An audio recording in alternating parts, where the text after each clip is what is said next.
네, 안녕하세요. 오늘 충북 지역의 도자 문화에 대해서 강좌를 시작하게 된 박경자라고 합니다. 그러면 고려시대에서 조선시대의 충청북도 지역의 도자 문화에 대한 강의를 시작하도록 하겠습니다. 그 고려에서 조선시대까지라고 했지만 사실은 일제강점기가 시작되는 20세기 초반경까지 해당이 됩니다. 그래서 먼저 도자기의 개념에 대해서 기본적인 것을 잠시 살펴보고요. 고려시대, 그 다음에 조선시대는 분청사기와 백자 이렇게 나누어서 진행하도록 하겠습니다. 먼저 일반적으로 많이 사용하고 있는 도자기라는 용어는 도기와 자기를 합친 말입니다. 그래서 도기와 자기를 어떻게 구분하는지 먼저 말씀을 드리겠습니다.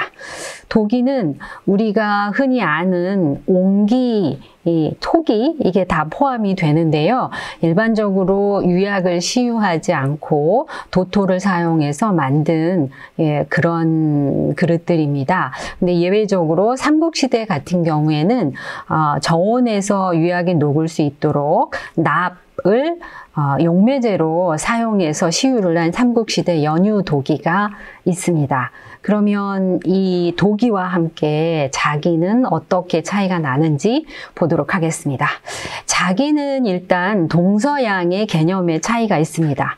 서양에서는 절대적으로 본저 온도가 가마에서 자기를 익히는 온도가 1300도 이상이 되어야만 하고 태토의 성격상 백자를 온전한 의미의 자기라고 구분을 합니다. 그래서 물에 담갔을 때 그릇이 물을 빨아들이는 흡수율이 거의 0%에 가까운 경우 서양에선 자기라고 합니다. 동양에서는 좀 차이가 있는데요. 우리나라의 청자나 분청사기 같은 경우에는 번조 온도가 1300도가 안 됩니다. 그리고 태토 자체도 앞서 말씀드린 서양의 백자하고는 차이가 있고요.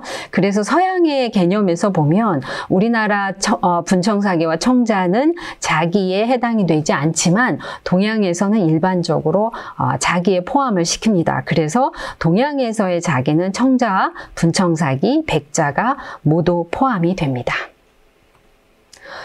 그럼 이 도자기를 오늘 수업을 하게 될 고려시대와 조선시대에 어떻게 표기를 했는가. 지금 보시면 이 고려시대, 조선시대는 고려사나 고려사 저료, 그 다음에 조선왕조 실록, 그리고 또 개인 문집 이런 데에 표기된 용어를 다 모아 본 것입니다. 그래서 이렇게 다양하게 사용하고 있습니다.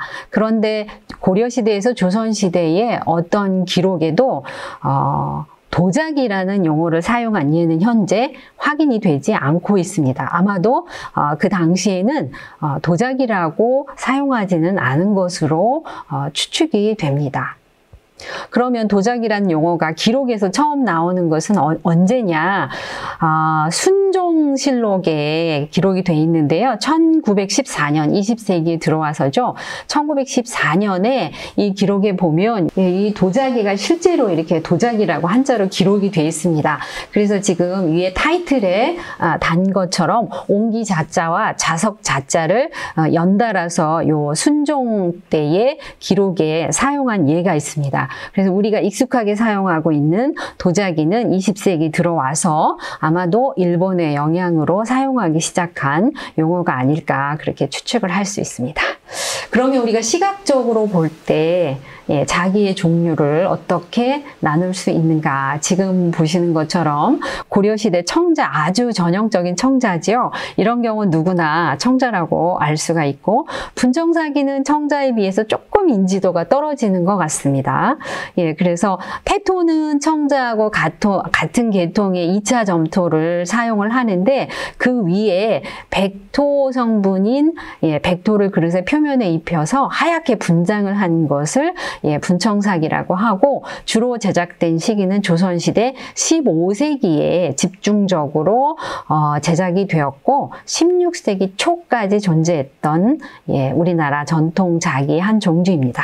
그리고 백자는 태토가 청자하고 분청삭이하고는 다르게 예, 1차 점토를 사용해서 만들고 지금 보시는 바와 같이 태토 자체가 백토를 사용해서 유약이 녹아서 투명하게 될 경우 그 태토의 색감이 그대로 드러나게 됩니다. 그 다음에 옆에 이제 도기가 있는데요. 지금 이 도기는 맨 처음에 말씀드린 것처럼 유약을 입히지 않은 것도 있고 입힌 것도 있습니다. 그래서 도기에는 유약을 입히지 않은 무유도기가 있고 우리가 예전에 톡이라고 한 것들이 다 무유도기에 해당이 되고요. 삼국시대의 연유도기를 포함해서 익숙하게 일반인들이 익숙하게 알고 있는 우리가 많이 알고 있는 옹기라고 하는 것도 시유도기에 해당이 됩니다. 이렇게 분류를 할 수가 있습니다. 그럼 이런 분류는 기본적으로 지금 도기는 여기에 자료가 없지만 제가 초반에 말씀드린 것처럼 청자와 분청삭이는 예, 태토의 성격상 2차 점토에 해당이 되고 백자는 1차 점토에 해당이 된다. 그래서 그 단면을 봤더니 예, 이렇게 예, 차이가 예, 있습니다. 그리고 맨 윗거는 12세기, 13세기에 고려 청자가 절정기에 있을 때에 아주 좋은 태토를 사용한 양질의 청자의 단면이라고 할 수가 있습니다. 네.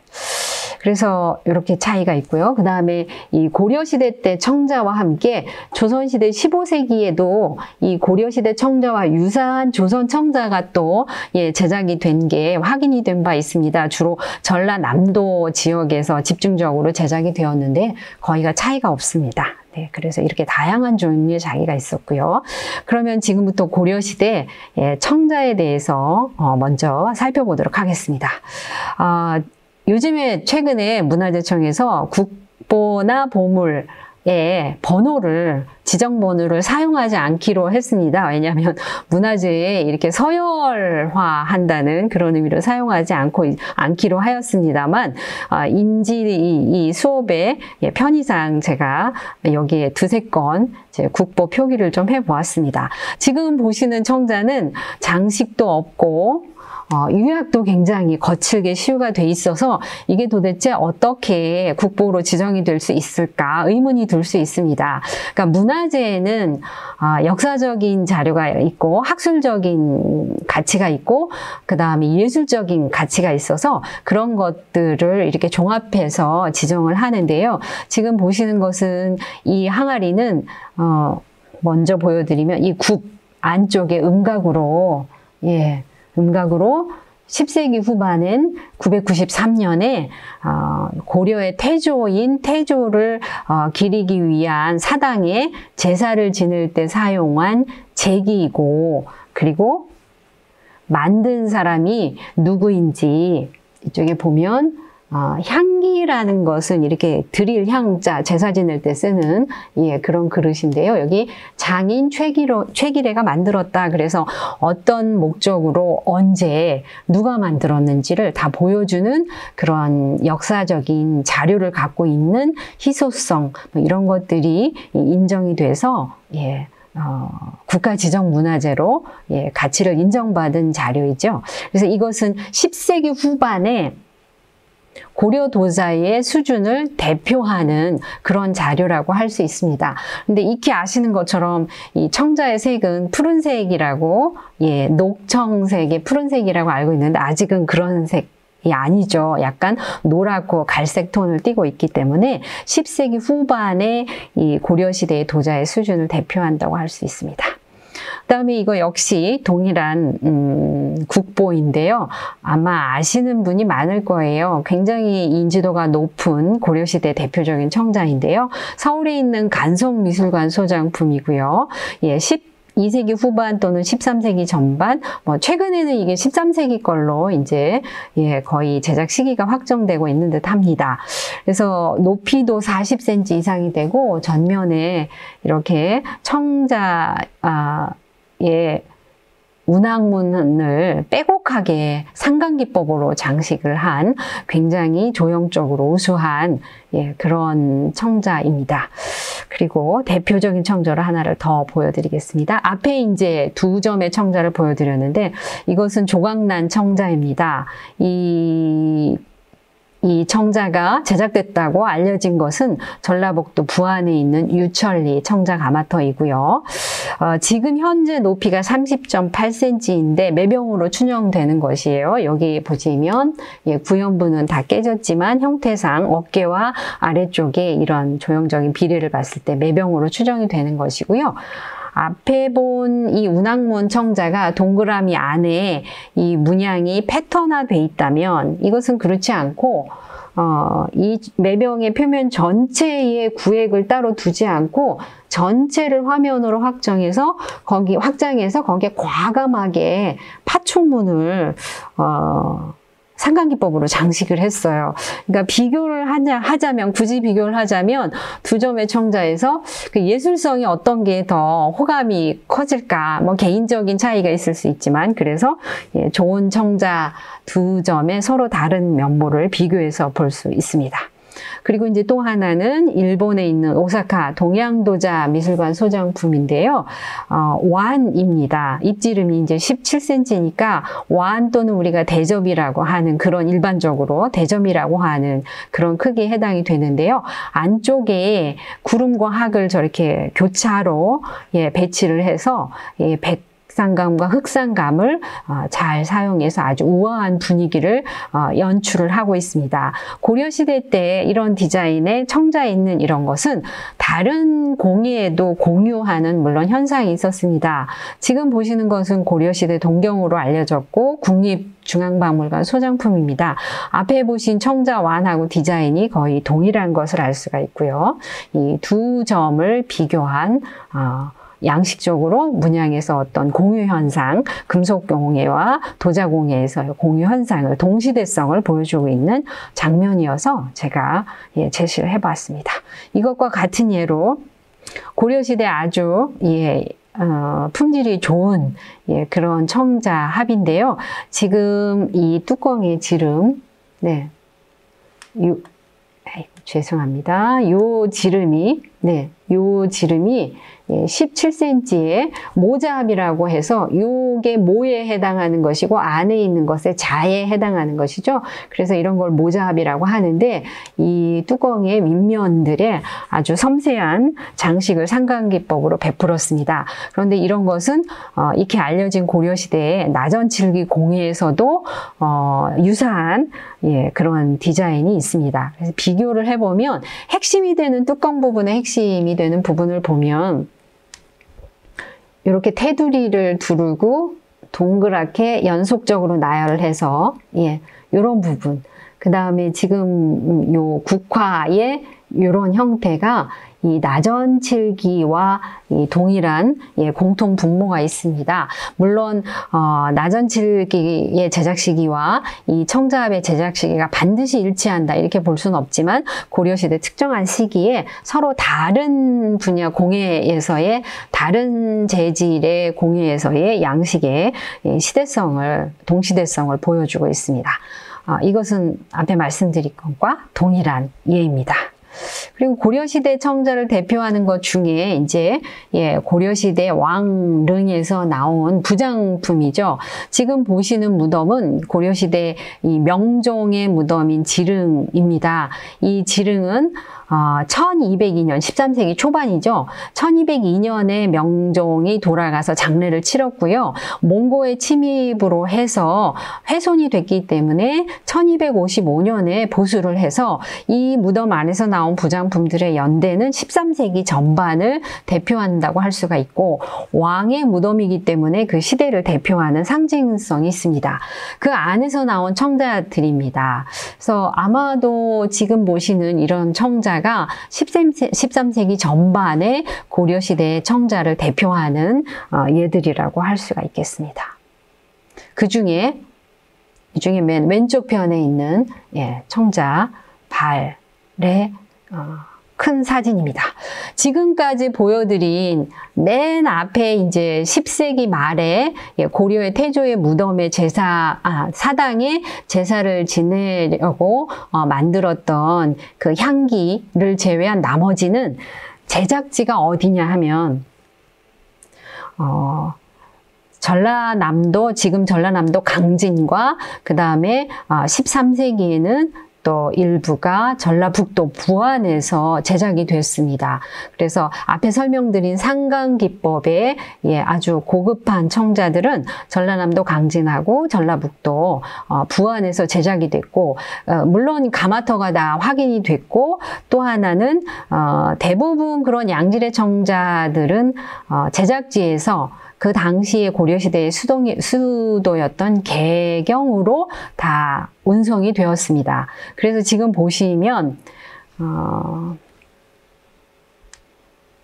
요 연두색이 세곡을 거두어서 배에 싣고 운반했던 좋은 노가 되겠습니다. 개성으로. 그리고 그 세곡을, 내륙의 세곡을 바닷가에 있는 창고로 운반해서 모아서 개성으로 옮겼던 그 조창의 위치가 되겠고요. 그 다음에 이 빨간 점이 그 세곡을 옮겼던 조은노상에 근접해서 확인이 된 고려 청자가 발굴된 해역입니다. 그래서 고려시대 때에 강진하고 부안에서 제작이 된 이런 청자들은 대부분 저렇게 배를 이용해서 개경으로 운반됐다는 것을 유추할 수 있는 자료 중에 하나입니다. 물론 다른 자료들도 더 많습니다만. 그래서 지금까지 설명드린 것은 이 강진을 중심으로 한 고려 청자 제작 있었다 하는 것을 요 가마터 하나, 강진에 있는 용운이를 대표적으로 말씀을 드리겠습니다.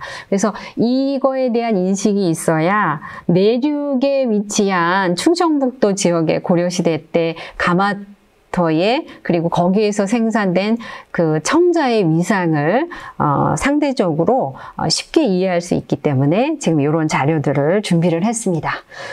전라남도 강진에 있는 이 용운리 10-1호 가마를 지금 보시는 화면의 왼쪽 편에 보고 계신데요. 가마의 입구입니다. 가마 입구여서 여기 보면 아궁이 입구 부분에 갓발과 진흙을 이용해서 아궁이 입구를 만들었습니다.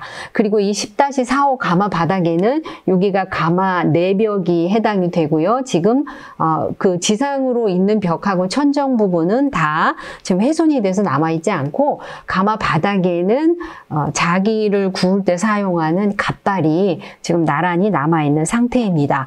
그래서 이렇게 갓발을 사용하는 이런 예는 다른 지역에서는 잘 확인이 안 됩니다. 물론 충북 지역의 고려시대 때 가마에서도 지금 보시는 것과 같은 이런 이 갓발들은 확인이 안 되고 있습니다.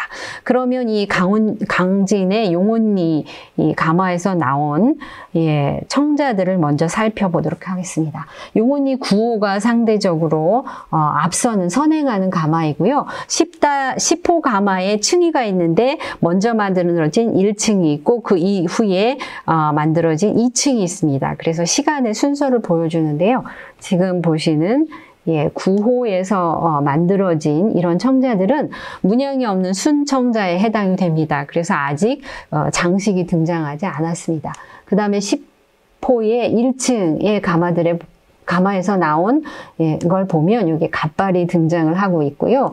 이렇게 우리가 일반적으로 알고 있는 이 전형적인 비색에 해당하는 것들이 지금 주류를 이루고 있습니다. 그 다음에 오늘 충북 지역의 청자가마와 함께 볼 것이 이 용운리 10-2호 출토품들입니다. 그래서 여기에 보면 이제 장식들이 등장을 하고 있어요. 이게 좀 뚜렷하게 보이지 않을 것 같은 생각이 드는데, 이 청자 발 또는 대접이라고 하는데, 이 안쪽에 보면 문양 틀 위에 뒤집어 엎어서 이렇게 두드려 가지고 압출 양각이라는 방식으로 장식을 한 이런 문양들이 요 안에 장식이 돼 있습니다. 이 발뿐만이 아니라 이 접시에도 이런 것들이 있고요. 그리고 요 팽이처럼 생긴 이런 잔들, 그 다음에 원통형 잔들, 이런 것들이 이제 강진 용운일 10-2호에서 출토된 것들입니다. 이거와 함께 강진에서는 지금 보시는 것처럼 철화청자, 그 다음에 여기 지금 해상도가 좀 떨어집니다만 이건 상감청자입니다. 그리고 익히 알고 있는 상형의 뭐 기린 모양이라든가 사자 모양이라든가 또는 여러 가지 새 모양이라든가 이런 것들이 있는 상형 청자들이 제작이 됐고요. 그래서 이 시기에 다양한 청자들이 제작이 됐습니다. 그래서 이 10-2호 청자가 중요한 것은 이 강진에서 만들어진 이 청자들의 유형이 충청북도를 비롯한 다른 지역에서 다 공유하는 양식이에요. 단, 지금 보시는 이런 상감청자를 제외하고, 그래서 우리가 이어서 보게 될 충북 지역의 청자들도 지금 보시는 이런 것들에서 기본적으로 출발을 하게 됩니다. 앞에 말씀드린 것처럼 단, 상감청자를 제외하고, 그래서 강진의 요업은 지금 보시는 것처럼 14세기에 나라를 운영하는 데 필요한 공적인 용도의 청자, 이런 것들을 아주 집중적으로 강진에서 제작을 했습니다. 지금 보시는 것은 14세기에 강진에서 국가의 공물로 제작을 해서 올려서 제작한 그런 청자들입니다. 여러 가지 명문들이 표기가 되어 있고요. 이런 청자들은 강진에서 제작이 돼서 앞에 말씀드린 것처럼 강진에서 해로를 이용해서 개경으로 대거 운송이 되었습니다. 그런데 이제 14세기 말에는 왜구가 침입을 하고 고려의 국군이 쇠퇴를 하면서 강진에서 집중적으로 제작하던 자기의 요업 상황이 바뀌게 됩니다. 14세기 말에는 지금 보시는 것처럼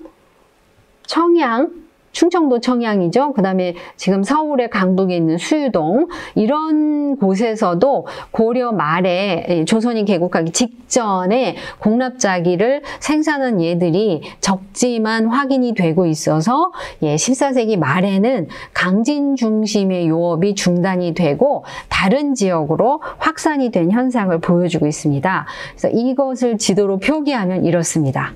14세기 말 이쯤에 강진이 위치한 이 지역에는 뚜렷하게 지금 현재 나라에서 현물을 세금으로 걷어들여서 사용한 이런 공납자기 제작예가 확인이 되지 않고 있습니다.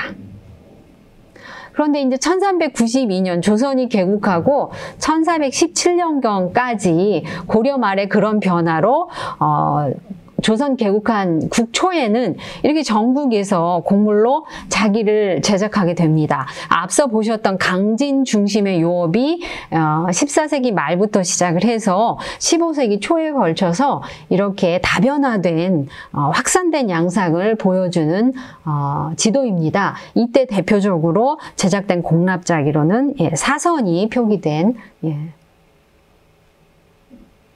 모습을 보이고 있습니다.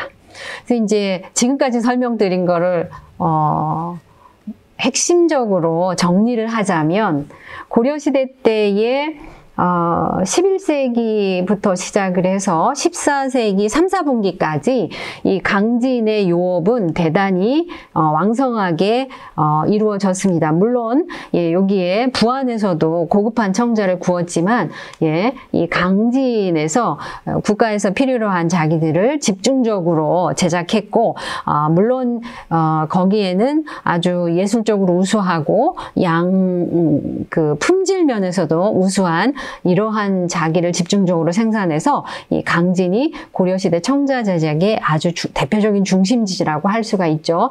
그런데 앞서 말씀드린 것처럼 14세기 말에 1389년에 이 단계를 거쳐서 15세기 1, 4분기 초에는 지금 보시는 것처럼 이렇게 전국적으로 확산이 되게 됩니다. 그러면 이 14세기 말에 조선 개국한 시점에 강진의 용업 상황은 어떠냐? 지금까지 뚜렷하게 확인이 되지 않고 있습니다. 있을 수 있는데 발굴된 자료가 없어서 오늘 이 시간에는 더 자세한 말씀은 좀 드리기가 어렵습니다. 그래서 지금 보시는 이런 배경을 갖고 충북 지역의 고려시대부터 조선시대를 거쳐서 20세기 초반까지의 도자 문화를 발굴된 자료 중심으로 말씀을 드릴 테고요. 그래서 조선시대에 이제 세종 때에 전국에 있는 가마터에 이 양상을 조사를 해서 팔도별로 수치화한 거예요. 이거는 이미 좀 잘 알려져 있기도 한 자료인데요. 그래서 이걸 바탕으로 해서 이제 본격적으로 충북 지역의 도자 문화에 대해서 말씀을 드려볼까 합니다. 지금부터 본론에 해당하는 고려시대 충북 지역의 도자 문화를 살펴보도록 하겠습니다. 청자가마 중심으로 자료를 준비했습니다. 구체적으로 살펴볼 것은 네 곳입니다. 진천의 죽현리, 역시 진천의 구암리 사장골, 그리고 이웃한 음성에 있는 생리 청자가마터가 모두 발굴된 곳이기 때문에 이 자료들을 살펴보도록 하겠고요. 여기에는 지금 제가 적지는 않았습니다만 요 고려시대 자료 말미에 제천에 있는 그 고려시대 때 무덤 자료를 좀 무덤에서 출토된 자기들을 준비를 했습니다. 그래서 지금 보시는 이 가마들은 다 생산지에 해당이 되고 실제로 지역에서 어떻게 자기가 사용이 됐을까를 부분적으로 보여주는 무덤에서 출토된 자료들을 함께 살펴보도록 하겠습니다. 먼저 진천 죽현리 청자가마입니다. 이 보고서에 이 청자가마 이렇게 지금 제가 제목으로도 달았습니다만 여기에서는 일부 백자로 볼 수 있는 자기도 확인이 되었습니다. 물론 고려시대 때도 백자가 청자와 함께 제작이 되었기 때문에요. 조선시대 백자하고는 시각적으로 좀 차이가 있습니다만 그 진천 죽현리 청자가마는 이 발굴된 자료에서 보시다시피 여기가 아궁이에요. 여기 이맛돌이 있고 여기에 이제 장작을 통해서 이 아궁이에서 불을 키워가게 되겠죠. 그래서 여기 불턱이 있고 이렇게 넘어서 가마칸으로 진행이 됩니다. 근데 여기 보시는 것처럼 점점 된 것은 가마가 이 뒤로 이어지지만 지금 다 훼손이 돼서 이 아궁이 부분만을 알 수 있습니다. 이것을 도면으로 지금 제시를 한 것이고요.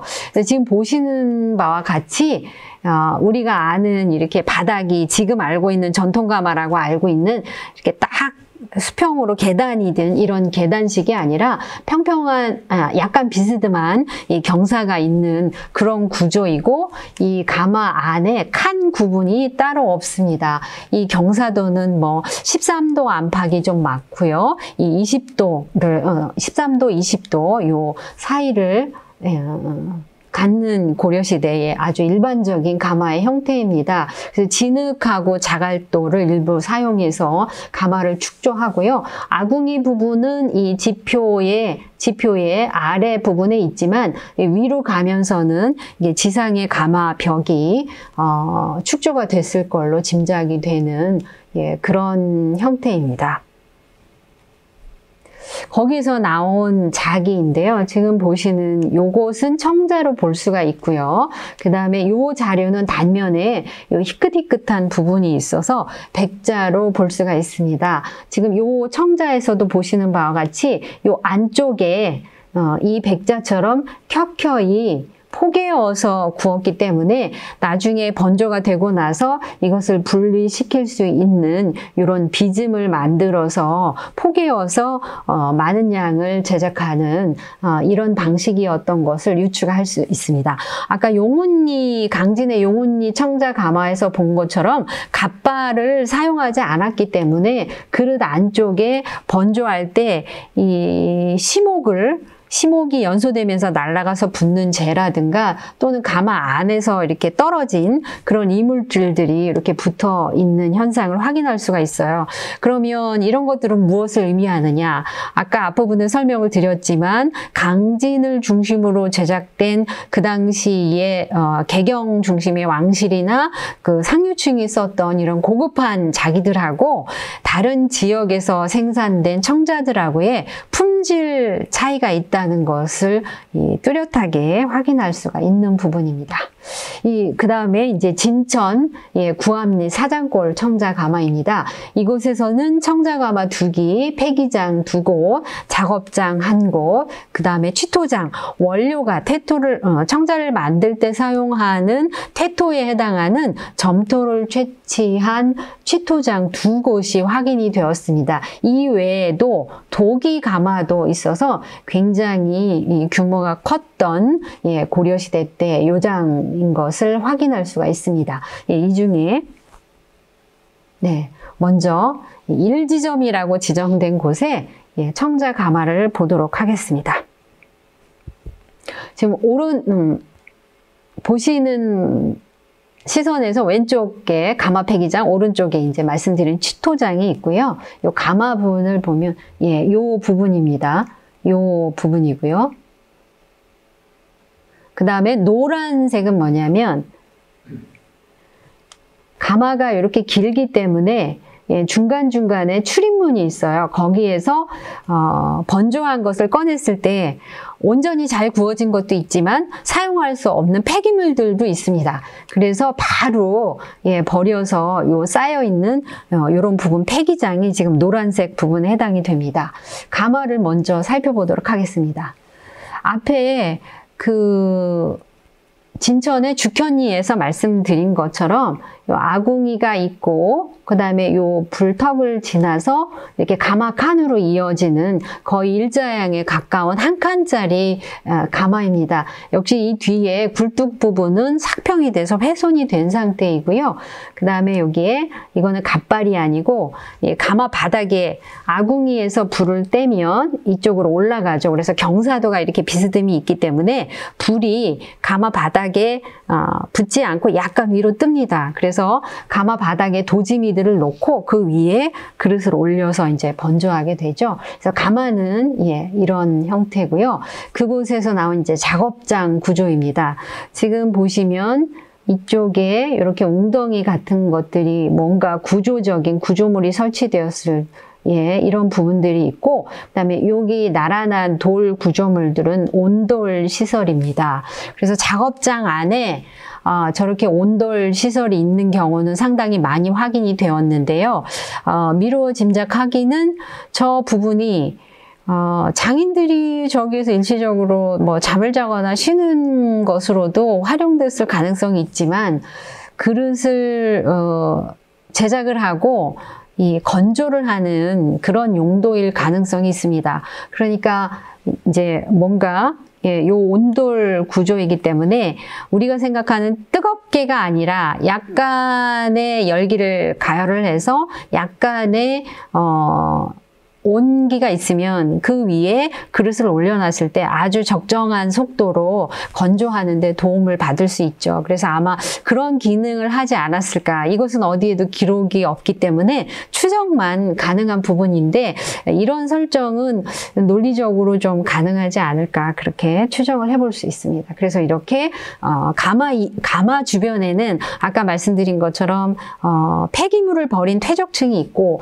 작업을 했던 공간이 있고 그 다음에 원료를 채취한 공간이 있고 그 다음에 가장 또 중요한 요소 중에 하나인 땔감을 공급할 수 있어야 하기 때문에 이런 가마들이 대부분은 땔감이 있는 그런 위치에 많이 분포를 하고 있습니다.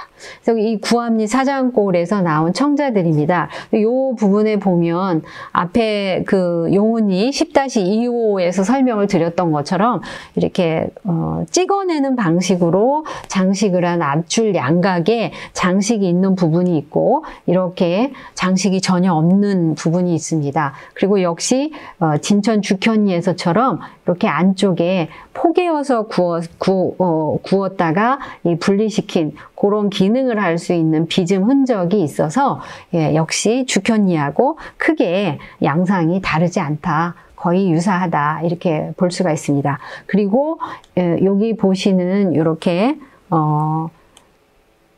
조각처럼 살짝 도드라지게 반양각 상태로 연꽃잎의 형태로 이렇게 둘른 그런 통형의 잔, 그 다음에 팽이형의 잔의 모습, 예, 이런 것들을 제작을 한 것을 알 수가 있습니다. 그래서 양식적으로는 진천의 죽현리나 이 구암리나 용운리 10-2호나 거의 동일하다고 할 수 있습니다. 그런데 죽현리나 구암리 다 동일하게 강진 용운리 10-2호에서 했던 상감청자를 제작하진 않았던 그런 차이점이 있습니다. 그 다음에 음성의 생리, 청자, 가마입니다. 지금 보시는 것처럼 전체 그 유적의 분포도 예, 요 부분이 지금 보시는 요 확대한 모습입니다. 여기 부분에 작업장, 수비통이 있고 그 다음에 가마로 추정이 되는 이런 부분이 있는데 가마는 다 훼손이 돼서 남아있지 않았었습니다. 그런데 이 음성 생리 청자 가마에서는 지금 보시는 전체 이 구도 중에서 요쪽 왼쪽에 예, 위치하는 부분에 이 태토의 청자 태토에 해당하는 그런 원료층이 확인이 됐습니다. 예, 뒤에 준비한 사진이 일부 있습니다. 예, 지금 보시는 것처럼 예, 요 부분이 지금 약간 회색을 띠고 있는데요. 이 부분들이 예, 거친 약간 모래알갱이들이 섞여 있긴 하지만 저 부분이 이제 약간의 과정을 거치면 청자 태토로 쓸 수 있는 그런 부분이었습니다. 그래서 이 청자 태토 중에 한 부분 이렇게 채취할 수 있는 그런 부분에 지금 단면을 노출시킨 상태고요. 그 다음에 아까 말씀드린 그 수비통이라고 하는 것이 이렇게 원래 위에서 보면 이 돌들을 이용해서 약간 둥근 형태를 띠고 있는데 발굴 과정에서 이 앞부분을 요 가운데 부분을 잘라서 단면을 봤더니 뭐 깊이가 이렇고 요 아랫부분에 이제 그 청자를 수비했을 때 흔적이 남아있는 역시 저런 회색 부분이 있어서 이 작업의 흔적을 보여주는 그러한 유적 중에 하나입니다. 역시 이곳에서도 앞에 말씀드린 것처럼 진천 구암리와 사장골하고 거의 동일한 양식의 청자를 제작을 했고 세 가마 모두 강진 대비 상대적으로 포개어서 번조를 한다든가 갑보를 사용하지 않다든가 양식적으로 그 다음에 압출양각 기법 이외에 상감 기법을 하지 않은 차이라든가 그래서 강진 지역하고는 공통점이 있고 차이점이 있다. 그리고 충북 지역의 세 가마는 역시 동일한 지역, 이웃한 지역 안에서의 또 공통분모가 있다. 이런 핵심이 있습니다. 그리고 이 음성 생리 가마에서 이렇게 나온 그 가마를 가마 안에서 자기를 번조할 때 사용한 요 도구가 확인된 바가 있습니다. 그래서 지금 고려시대 때 충북 지역에서 확인된 발굴이 이루어진 세 곳의 가마를 살펴봤고요. 그 다음에 제가 앞에 제천이라고 했는데 단양 현곡리의 고려시대 때 무덤 출토품들을 살펴보도록 하겠습니다. 먼저 이곳에서 이제 어떤 것들이 나왔는지 살펴보도록 하겠습니다. 앞에서 본 진천의 구암리, 사장리, 음성의 생리 가마에서는 확인이 안 된 이들 가마에서보다 제작 시기가 빠른 이렇게 해무리굽 형태의 이른 시기에 10세기에서 11세기 초 요때에 만들어진 그런 해무리굽 청자 완이 있습니다. 그리고 접시가 있고 작은 병이 있습니다. 그리고 여기 보시는 이런 것이 앞에 말씀드린 압출 양각의 그런 장식의 청자입니다. 그리고 여기는 백토를 표면에 장식한 이렇게 백화 기법으로 장식한 청자 접시이고요. 그 다음에 도기하고 형태상 공통 제작 방식하고 형태상 공통 분모가 있는 좀 품질은 떨어지는 청자 이렇게 병들이 있습니다. 이것들이 단양 현곡리 일대에 그 무덤, 고려시대 무덤에서 나온 청자들입니다. 그 다음에 여기서 주목되는 것은 중국 송대의 남방 지역에 가마를 어디라고 특정하기는 뭐 요것만 갖고는 좀 어렵습니다만 중국의 북방이 있고 남방이 있다면 그 남방 쪽의 백자로 볼 수 있는 그 당시로는 수입자기들이 이렇게 2점이 확인이 됐습니다. 요것은 지금 사진을 촬영한 상태가 달라서 그런데요. 요것의 안쪽 면과 굽부분입니다. 그 다음에 요건 지금 테두리에 유약이 없는 것인데요. 요것의 굽부분과 이제 뒤집어 놓은 부분인데 지금까지 충북 지역에서 청자 가마들을 3곳을 살펴봤는데 단양에 있는 고려시대 무덤에 그 청자와 함께 그곳에서 이렇게 중국에서 수입이 된 백자가 나왔다는 이렇게 예외적인 특징이 있고요. 그 다음에 그곳에서 이 자기와 함께 도기가 이렇게 무유도기들이 지금 이 부분에 있습니다. 확인이 됐고요.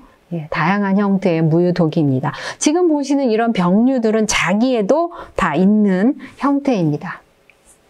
그 도기 요것은 자기입니다만 유약이 채 녹지 않아서 지금 자기로 보기 어렵습니다만 이것은 자기입니다. 그리고 이것은 무유도기에 해당하는 토기에 해당하는 것입니다. 그 다음에 그 무덤들에서 제가 아까 그 동시대성의 자기와 나전칠기 이런 걸 보여드렸습니다만 자기 이외의 고려시대 때 동기가 상당히 많이 사용이 되었는데 무덤에서 역시 이렇게 동기들이 함께 출토가 되었습니다. 그리고 수저가 함께 출토가 되었습니다. 그리고 이 단양 현곡리 이 고려시대 무덤에서 나온 것 중에 상감 기법으로 장식을 한 청자 주자가 또 한 점 확인이 됐습니다. 그래서 지금 보시는 오른쪽의 사진은 그 뚜껑을 열고 위에 이 연판에 문양을 잘 보이게 찍은 사진입니다. 그러면 이 상감청자의 디테일 부분입니다. 이 주자의 이 부분에 해당이 되는데요. 이렇게 국화로 보이는 꽃의 줄기와 잎을 표현을 해서 흑백상감기법으로 제작을 했습니다. 앞서 설명드린 것처럼 지금까지 발굴조사가 이루어진 충청북도의 고려시대 청자가마에서는 상감기법의 청자를 제작한 바가 없습니다. 그렇다면 이것은 상감청자를 제작한 강진이나 또는 부안산이 이 충북 지역의 단양으로 유입이 돼서 사용되다가 이 무덤 안에 묻힌 사람을 위해서 부장된 것이라고 볼 수가 있겠죠.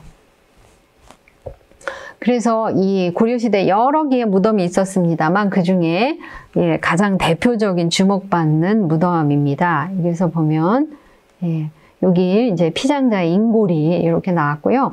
무덤은 이렇게 긴 장방형으로 돌을 이용해서 곽처럼 이렇게 싸서 축조를 했습니다. 그리고 이 피장자의 머리 위쪽에 이 다양한 부장품이 부장 상태로 훼손되지 않고 저렇게 그대로 발굴이 됐습니다. 그래서 이 부분에 확대한 사진이고요.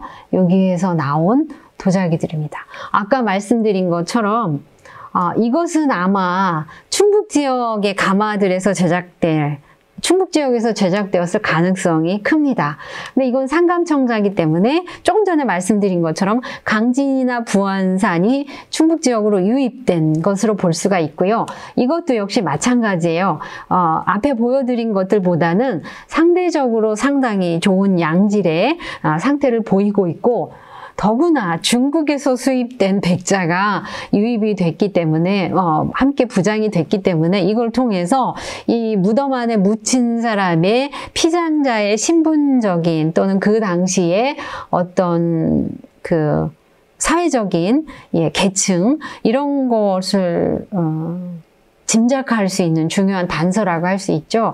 그래서 지금 충북 지역의 그 생산 요장에 해당하는 가마 중심으로 살펴보다가 지금 마지막에 이렇게 그 자기를 사용한 충북 지역의 또 다른 자료를 보여드리는 것은 그 지역 내에서 생산한 자기들을 쓰기도 했지만 일부는 그 지역 이외에서 유입된 상대적으로 더 좋은 자기들이 이렇게 유입돼서 또 사용되다가 묻힌 그런 양상들을 보여주는 아주 중요한 자료라고 할 수가 있습니다. 그래서 함께 제가 보여드렸습니다.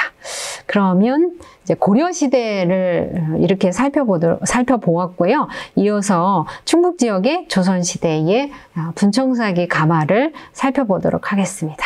앞서 말씀드린 청자와 마찬가지로 발굴 조사가 이루어진 가마를 기본 자료로 설명을 드리겠습니다. 4곳의 가마 자료를 준비를 했습니다. 먼저 제천에 있는 동막골 분청사기 가마입니다. 분청사기 가마 한 기하고 당연히 폐기장이 있으니까 폐기장, 그리고 조선 전기의 분청사기 가마 폐기장 이후에 조선 후기에 이 요장에 도기 가마가 조성이 됐습니다. 그래서 앞에서 그 자기와 도기, 그 다음에 시유도기, 무유도기, 그 다음에 자기에 해당하는 청자, 분청사기, 백자를 설명드린 이유는 이런 부분이 있기 때문에 또 미리 말씀을 드렸고요. 조선 후기에 도기 가마가 조성이 돼서 이 앞선 시기에 선행에서 있었던 분청사기 가마가 대부분 훼손이 됐습니다. 그래서 지금 그 구체적으로 그 유구의 그 구체적인 내용을 파악하기는 어려운 상황이고요. 공방지하고 수열유구, 수열유구라는 거는 땅을 이렇게 파고 형성이 된 그런 유적이죠. 이런 조성을 갖고 있습니다. 그래서 이 부분에 이제 가마가 있습니다. 그래서 거기에서 나온 지금 보시는 요거는 도자기를 구울 때 가마 바닥에 놓는 도침 또는 도짐이라고 하는 것이고요. 지금 보시는 요거는 초벌편입니다. 초벌편. 그리고 요것은 유약을 입혔으나 번져 온도가 맞지 않아서 거의 유약이 녹지 않은 그런 상태입니다. 다른 편들은 지금 이제 자료 입수가 안 됐는데요. 이렇게 초벌편이 있고 요 도구가 있기 때문에 지금 보신 요 대부분이 이렇게 삭평이 돼서 남아있지 않지만 일부 가마의 흔적이 있고 이렇게 요업을 했던 것이 확실하기 때문에 이 굉장히 뭐라고 그럴까요? 단촐한 구성이지만 확실히 이 가마가 있었다는 것을 알 수 있는 그런 동막골 가마입니다. 그 다음에 이제 충주 대화리 분청사기 가마입니다. 고려시대 청자 가마와 크게 다르지 않습니다. 이 부분은 이제 아궁이 부분이 또 거꾸로 앞에서 본 것과는 달리 아궁이 부분이 이렇게 훼손이 됐어요. 그래서 거의 일자형의 약간의 경사가 있는 일자형의 한 칸에 해당하는 그런 가마 단실 구조이고요. 이 가마 벽하고 천정 부분은 지금 다 훼손이 돼서 남아있지 않은 상태입니다. 그리고 이 부분이 굴뚝 부분에 해당이 됩니다. 그래서 이쪽에 어떤 연기가 빠져나갈 수 있는 구조물이 있었는지 없었는지 알 수는 없지만 지상으로 위로 올라가는 그런 구조물들은 우리 전통 가마에서는 지상으로 올라가는 구조는 지금까지는 없는 걸로 그렇게들 보고 있습니다. 그런데 이 마무리 부분이 어떻게 됐는가 하면 지금 오른쪽에 보시는 것처럼 이 부분입니다. 가마 이렇게 마지막에 바닥이 있고 그 다음에 여기에 돌을 가지고 이렇게 축조를 해서 연기가 여기 자연스럽게 빠져나가는 그런 구조인 걸로 보고 있습니다. 이 부분입니다. 충주 대화리에서는 분청사기 중에서는 장식 기법상 이 백토를 가지고 분장을 해서 다양한 장식을 하는 여러 가지 장식 기법이 있는데 그 중에 마지막 단계에 해당하는 이 붓 같은 형태의 귀알이라는 도구를 이용해서 백토를 쓱 바르는 지금 보시는 것 중에 이 부분입니다. 이렇게 귀알 장식을 한 귀알 분청사기가 주로 제작이 되었고요. 지금 보시는 바처럼 이렇게 태토가 뭐 그렇게 양질은 아닙니다.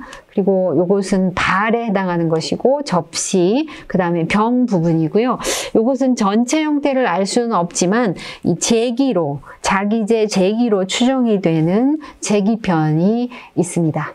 그 다음에 앞에서 보신 분청사기와 다르게 이 대화리 분청사기는 여기 이제 분청사기 장식 기법 중에서는 이 분청사기가 사라지기 직전에 마지막 단계에 이제 귀알 분장을 한 귀알 분청사기라는 것인데요. 그 분청사기가 사라지는 것은 사실 백자의 영향 때문입니다. 이 중앙에 있는 중앙 정부에서 운영하는 백자 생산을 위한 관요가 경기도 광주에 1466년, 67년, 69년 이렇게 단계적인 조치를 거쳐서 관요가 성립이 되게 되는데요. 물론 그 관요를 설치할 때는 이미 왕실을 중심으로 해서 백자를 선호하는 현상이 1430년대부터 시작이 돼서 40년대에서 50년대에 매우 백자 선호 현상이 커졌습니다. 그래서 1460년대에는 이미 백자를 선호하는 현상이 더 커졌고 그래서 급기야 도성에서 가까운 경기도 광주에 이 국가에서 직접 운영을 하는 관요가 설치되게 되는데요. 그런 변화로 인해서 지방에서 분청사기를 제작하던 가마들도 백자로 전환을 하기 시작합니다. 그래서 이런 큰 변화에 맞추어서 이 대화리 분청사기에서도 지금 보시는 요거는 안쪽이고요. 요것은 조금 기울여서 안쪽을 본 것이고 요것은 뒤집어 하나의 자기인데 이것은 태토의 성격상 백자로 볼 수 있는 거예요. 그런데 일반인들이 시각적으로 제가 서두에 청자, 분청사기 백자를 보여드렸는데 아주 하얀 그런 확실한 백자하고는 굉장히 차이가 있죠.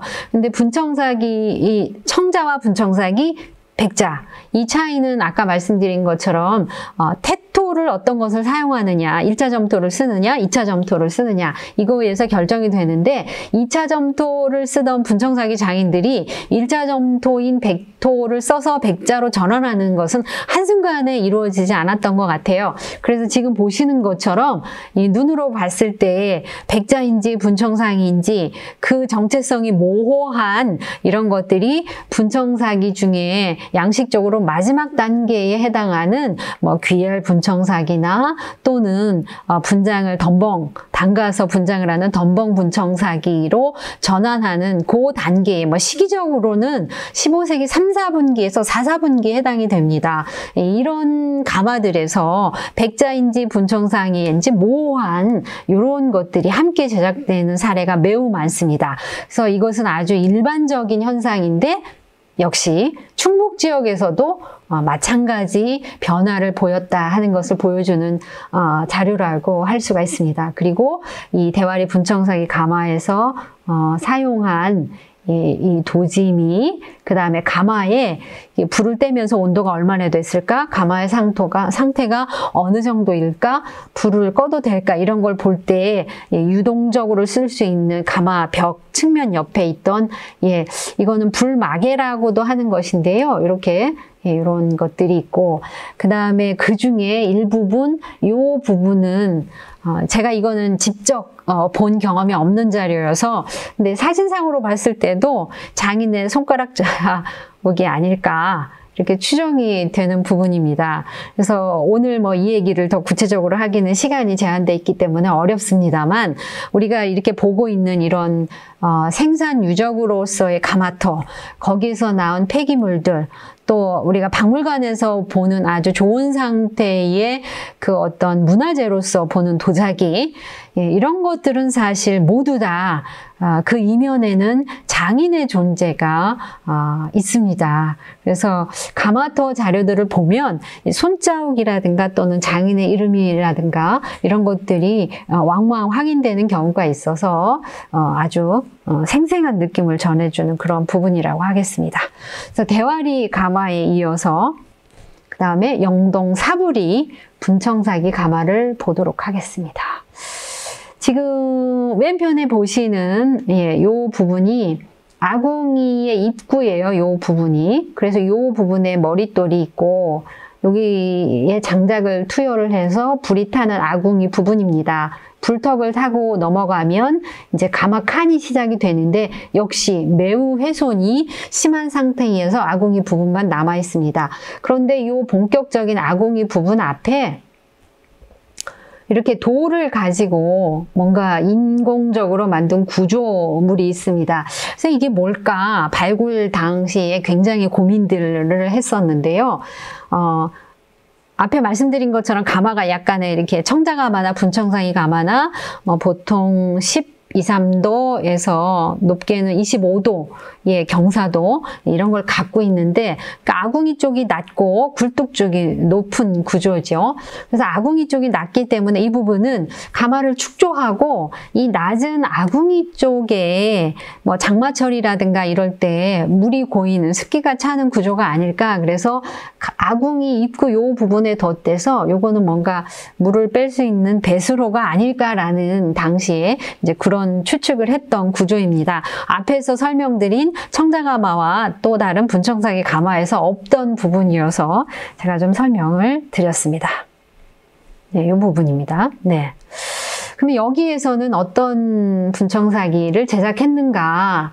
예, 지금 보시면 요 분청사기 접시, 요 접시의 뒷부분이고요. 요 접시의 뒷부분입니다. 여기에 김산장흥고 김산인수부라는 글자가 표기가 돼 있고요. 그 다음에 글자가 없는 이렇게 단촐한 이 귀열로 쓱 백토분장을 한 것과 그 다음에 도장으로 이나문을 찍은 이런 것들 이외에 이렇게 글자가 들어가 있는 매우 주목된 자료들이 확인이 되었습니다. 그래서 이 김산인수부와 김산장흥고는 무엇인가 좀 설명을 드려야 되겠습니다.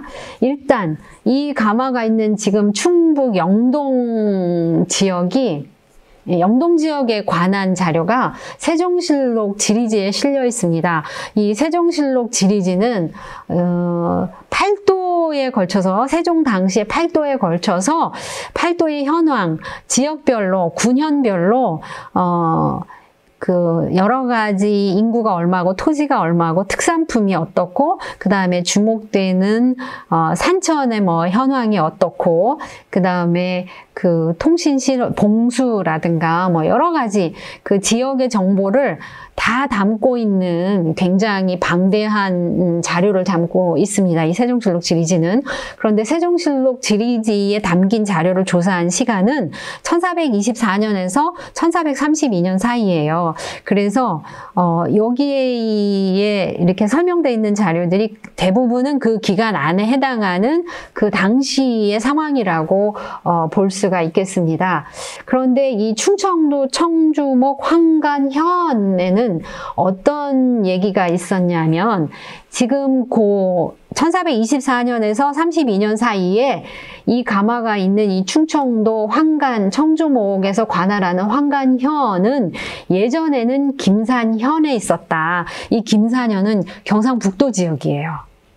경상북도 지역이어서 여기가 한때는 지금은 충청도이나 예전에는 경상도였다라는 것을 이렇게 밝히고 있습니다. 그래서 지금 현재 이 충주목, 충청도에서 관할하는 황간현에는 자기소가 현의 동쪽에 와정동이라는 데 있는데 중품 자기소다. 상중하품으로 했을 때 그러면 이 현의 동쪽이라는 것은 뭘 하냐 하면 조선시대 군, 도, 부목, 군현 이렇게 행정체계가 구분이 돼 있었는데 현에는 이제 수령이라는 이 그러니까 벼슬이죠. 관리의 벼슬. 수령이라는 거 안에 이 현에는 현감이 파견이 됩니다. 임금이 이제 파견을 하는 거죠.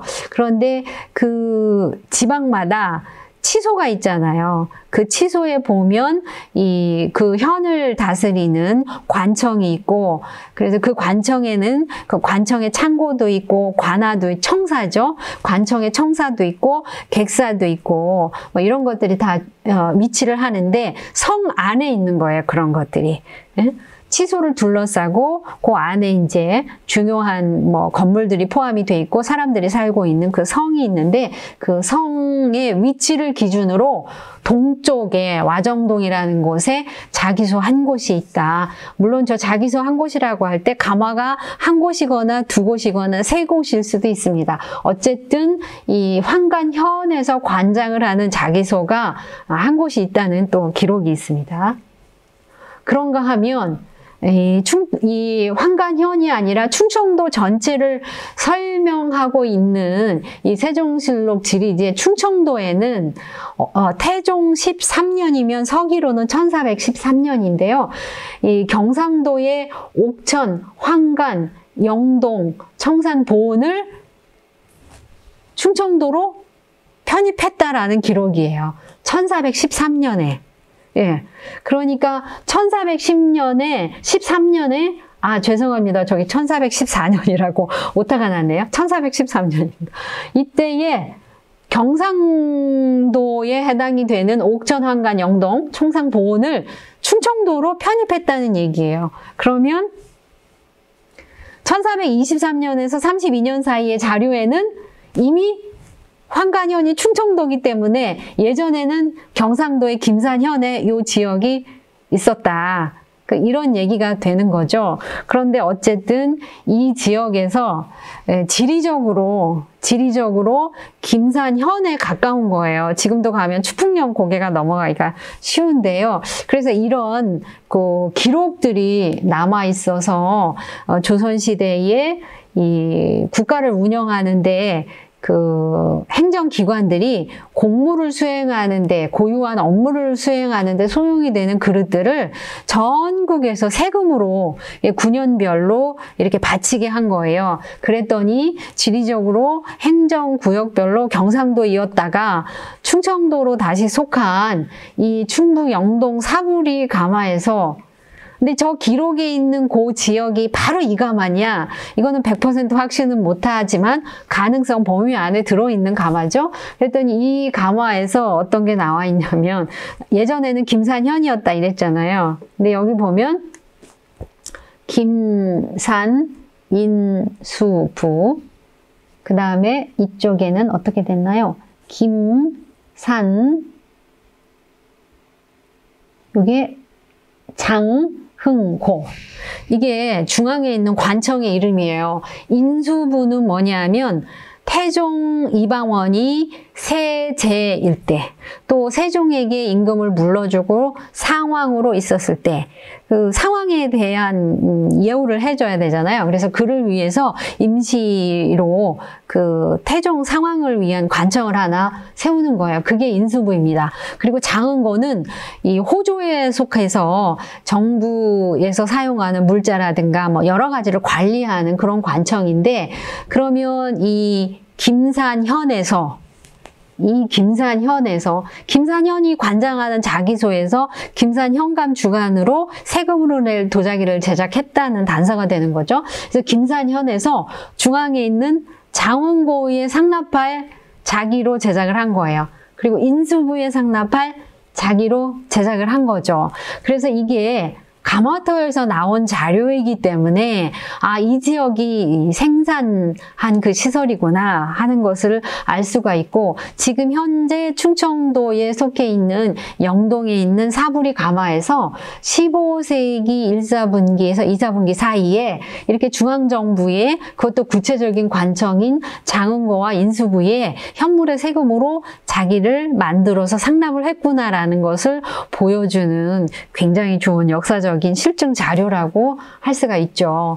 그래서 서울에 가면 호림박물관에 김산 인수부명 분청사기가 이렇게 소장이 돼 있어요.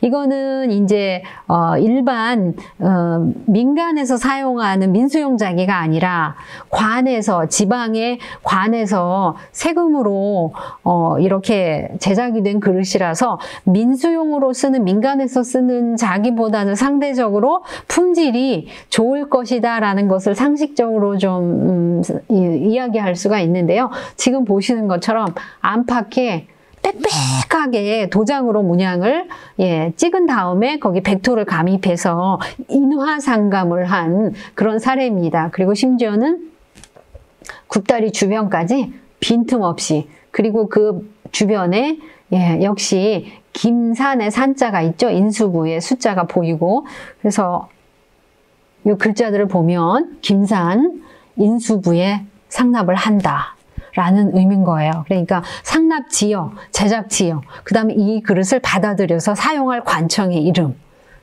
공급자와 사용자가 다, 생산자와 사용자가 다 확인이 되는 그런 자료입니다. 그래서 이게 우리가 볼 때는 그냥 도자기이지만 역사적인 역사를 복원하고 구체적으로 확인할 수 있는 실증 자료라는 점에서 매우 자료적인 가치가 크다고 할 수 있고요. 이거는 뭐 사진이 해상도가 조금 떨어집니다만 역시 앞에서 사부리에서 나온 그 가마터에서 확인된 것과 거의 동일한 양식을 보이는 것이 이화여대 박물관에도 이렇게 소장이 돼 있습니다. 이걸 쇠금으로도 읽을 수가 있죠. 금산이라고 하지 않고 김산이라고 하는 것은 그 지금의 경상북도의 김천 지역이 예전에 김산군이었었어요.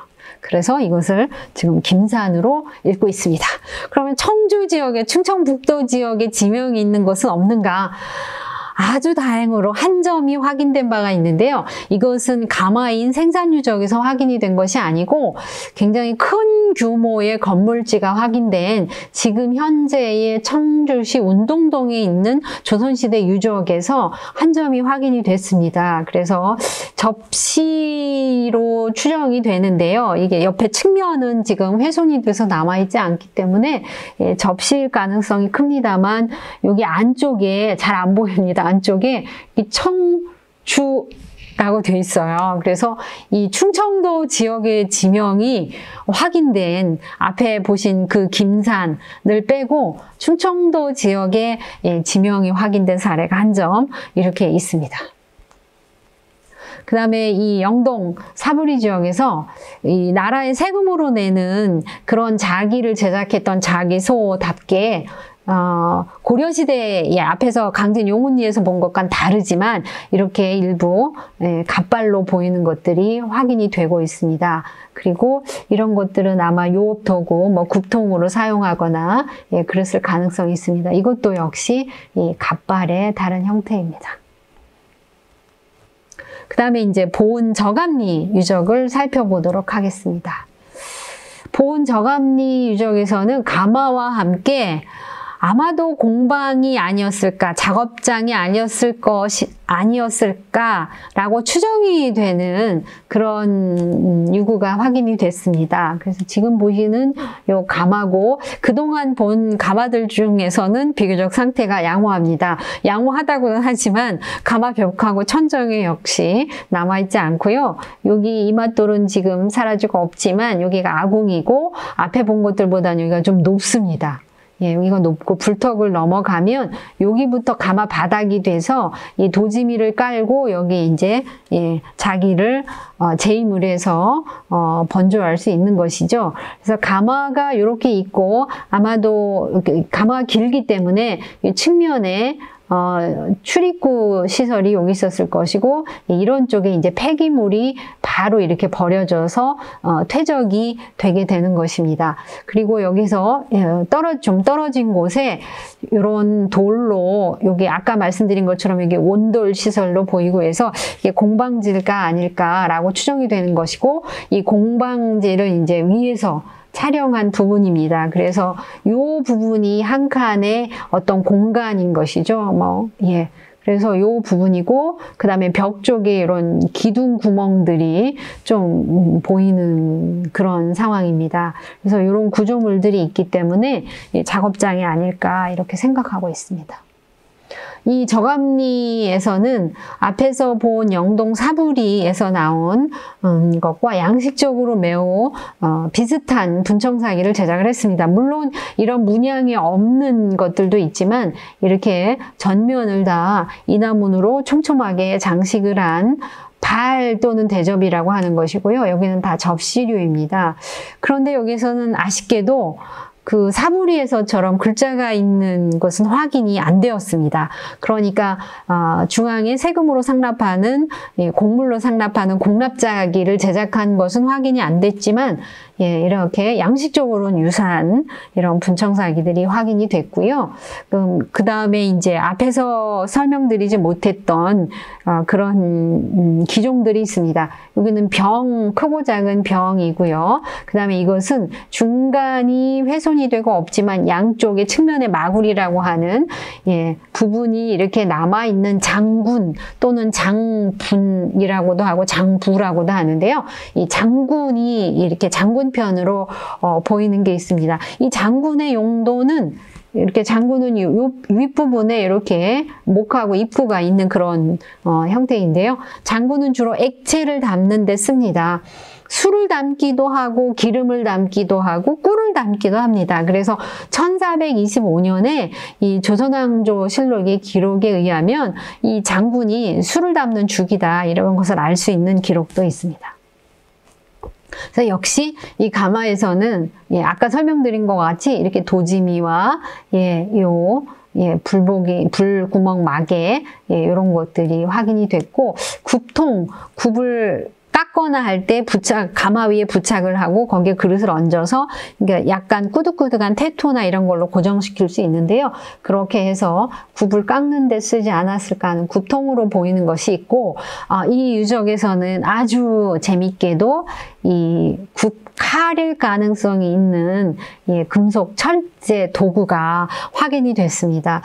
조선시대 후기 가마에서는 이 칼로 추정이 되는 철제 도구가 확인되는 것이 몇 군데 있습니다만 분청사기 가마에서는 매우 드뭅니다. 그래서 이게 확인이 돼서 매우 주목이 되는 그런 자료입니다. 그럼 이어서 고려시대와 조선시대 전개 분청사기에 의해서 조선시대 충북지역의 백자 가마를 살펴보도록 하겠습니다. 앞전에 말씀드린 것처럼 조선시대 전기인 1460년대에 경기도 광주에 백자를 제작하는 관요가 설치된 이후에 관요 이외의 지방 가마에서 16세기에 백자 가마들이 등장을 했습니다. 그 이전에는 아마도 다 분청사기를 만들던 가마들이었을 텐데요. 어쨌든 백자로 완전히 전환을 해서 경기도 광주 이외의 지방에서도 16세기에 백자를 제작한 가마들이 있습니다만 지금 현재까지 충북 지역에서는 그 시기에 가마가 발굴이 된 사례가 알려지지 않았기 때문에 지금 보시는 가마들 중에서는 17세기부터 백자를 제작한 그런 양상을 보이고 있습니다. 그래서 17세기하고 또 중심이 되는 것, 지금 발굴된 가마들 중에 중심이 되는 것은 19세기, 그리고 아주 주목되는 거는 20세기 초까지 유업을 이어간 충주 미륵리, 이런 걸 중심으로 말씀을 드리도록 하겠습니다. 그럼 먼저 충주 하구암리 백자 가마를 보도록 하겠습니다. 아궁이, 그 다음에 가마 구조 안에 이제 그 번조실에 해당하는 소송실이죠. 소송실이 첫 번째 칸, 두 번째 칸 남아있고, 가마 바닥의 경사도도 확인이 됐습니다. 11도에서 19도. 그 다음에 아궁이 길이를 특별히 저렇게 한 것은 사실은 청자에서 분청사기 가마들은 앞에 볼 때 이렇게 약간 둥글고 웅덩이 같은 형식이었어요. 그런데 여기 지금 조선 후기 백자 가마인데 길이가 4m에 가까운 거예요. 아궁이의 이 길이. 그리고 너비가 150cm. 그러니까 아궁이가 길이가 길어졌다. 청자가마들은 이렇게 둥근 형태를 띠고 있는데 형태도 달라지고, 그 다음에 청자가마, 분청사기 가마는 이렇게 한 칸짜리 가마였잖아요. 안에 별다른 구조물이 없이. 그런데 이제 백자가마는 그 가마 안에 칸을 분리하는 불창 기둥이 설치가 된다. 이런 이제 변화가 확실하게 나타납니다. 그래서 이 하구암리 백자가마의 지금 도면인데요. 여기 보시면 아궁이가 이렇게 길게 형성이 되어 있습니다. 그리고 여기 타고 올라가서 가마칸과 가마칸에 여기에 기둥이 이렇게 설치가 돼서 이 부분입니다. 구조적으로 앞에 본 청자, 분청사기 가마들하고는 아주 확실하게 이런 차이가 있다는 것을 알 수가 있고요. 그 다음에 설명드린 대로 여기 안에도 구조물들이 있죠. 그래서 요 밑에 보면 요 노란 박스 안에 기둥이 서 있던 흔적이 있습니다. 이게 지금 흑백 사진이라서 좀 아쉽긴 하지만 이런 칸과 칸을 한 칸을 이렇게 구분하는, 그래서 이런 구조물은 청자나 분청사기 가마에는 잘 확인이 안 되는 부분입니다. 물론 분청사기 가마 중에는 저 지금 보시는 이렇게처럼 그 큰 기둥이 하나 또는 두 개 이렇게 서 있는 예들이 있습니다만, 백자 가마처럼 이렇게 요 가마폭 안에 여러 개가 이렇게 나란히 박히는 것하고는 좀 차별화되는 부분입니다만, 백자가마에서는 이렇게 내부 구조물들이 확실히 이전하고는 다른 차이점이라고 할 수가 있습니다. 그리고 이 하구암리 백자가마에서 지금 제작이 된 그 백자들을 보고 계십니다. 여기 발이고요, 접시인데 형태상 어떤 특징이 있냐면 굽이 올라가서 여기가 이렇게 딱 각이 뚜렷하게 각이 지는 이런 현상들이 있고요. 그 다음에 요거는 철사 안료로, 산화철을 안료로 삼아서, 원료로 삼아서 이 산화철 안료로 그림을 그리듯이 장식을 한 건데, 사실 뭔가 문양을 확실하게 했다기보다는 툭툭툭. 이게 이제 관요에서는 이럴 때에 대나무나 풀이나 이렇게 문양을 확실하게 알 수 있는 장식들이 17세기에 매화도 있고 한데, 지방에서는 그런 화끈한 문양들은 좀 없어서 장식이 이 정도입니다. 그리고 접시는 이 부분처럼 여기 보면 안에가 그냥 이렇게 둥글리듯이 올라가서 바닥하고 측면의 경사가 잘 안 보이고 이렇게 각이 지듯이 딱 측면이 올라가고 이렇게 이런 특징이 있습니다. 그래서 그리고 안에는 굵은 모래를 받쳐가지고 이게 포개해서 그은 흔적이 있는데, 지금 설명드린 이런 특징은 전국이 거의 동일합니다. 전국이 다 동일해서 충북 지역 이외의 다른 지역에서도 이 하구암리와 같은 가마 구조, 지금 설명드린 이런 특징을 보이는, 그 다음에 아주 간단한 철화 장식을 한 가마들은 전국적으로 많습니다. 그리고 지금 요것은 이 부정형의 이게 툭툭 이렇게 진흙을 이겨가지고 만든 도지미 위에 항아리를 얹어놨는데 이제 떨어지지 않은 거죠. 너무 엉겨 붙어가지고. 그래서 요 밑에 도지미를 옆에서 보면 이렇게 생겼어요. 위에서 보면. 그런데 이제 바닥이 있고 한쪽이 이렇게 경사져 있죠. 왜냐면 가마 바닥이 이렇게 경사져 있어서 아랫부분에 높은 부분을 고이면 사실 이 부분이 수평이 이루어지는 거예요.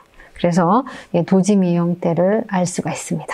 그 다음에 영동에 있는 노근리 백자가마입니다.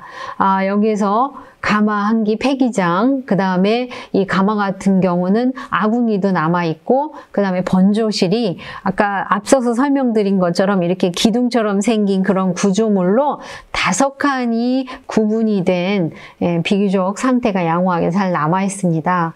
그래서 경사도가 22도로 약간 좀 높은 편입니다. 그래서 뒤가 약간 벌어지는 앞쪽보다, 역시 아궁이가 이렇게 길게 빠져 있죠. 그래서 앞에 보신 하구암리하고 크게 차이가 없는 그런 구조입니다. 그래서 이 노근리 백자가마의 요 부분이 이제 아궁이죠. 지금 요 부분을 이제 확대를 한 것인데요. 이 부분을 확대를 한 게 지금 이 부분입니다. 그래서 여기 보시면 아궁이, 길게 빠진 아궁이에서 이렇게 넘어가서 이 첫 번째 요 칸 부분에, 가마 칸 부분하고 구분이 되는데 이런 기둥이 요 사이에는 하나 빠졌죠. 이렇게 촘촘하게 박혀 있어요. 요 윗칸도 이렇게 올라가서 마찬가지죠. 그럼 여기 출입문이, 측면 출입구가 여기 있는데 측면 출입구가 시작되는 요 부분 앞에 이렇게 기둥이 서 있고 자기는 요 부분에 재임을 하는 거예요. 그러면 다 재임이 끝나고 불을 뗄 때 아궁이에서 불을 키워서 올라가면 요 부분에서 장작을 투입을 할 수가 있습니다. 요 부분에 장작이 투입해서 여기서 타면 가마칸으로 올라가서 자기를 익히는 그런 것을 이제 알 수 있는 그 형태가 남아 있습니다. 이 노근리 백자가마에, 그래서 백자가마가 구조적으로 어떤 조성을 하고 있는지 좀 수치로 알아보도록 하겠습니다.